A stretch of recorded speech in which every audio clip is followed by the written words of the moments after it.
Hello everyone! In this video, I'm going to show you how to convert your physical SIM to eSIM on Leica Mobile. First, go to the Leica Mobile website and log in to your account. Then head to the SIM management section.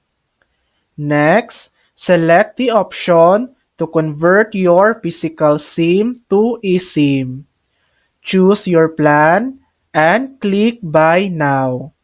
Select your payment method and complete the order. After that, you'll receive a confirmation email with a QR code. This QR code contains your eSIM details.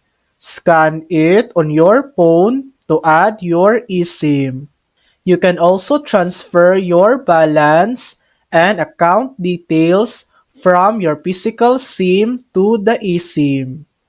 And that's it. That's how to convert a physical SIM to eSIM on Leica Mobile. Thanks for watching. If this video helped you, please like and subscribe for more helpful tutorials.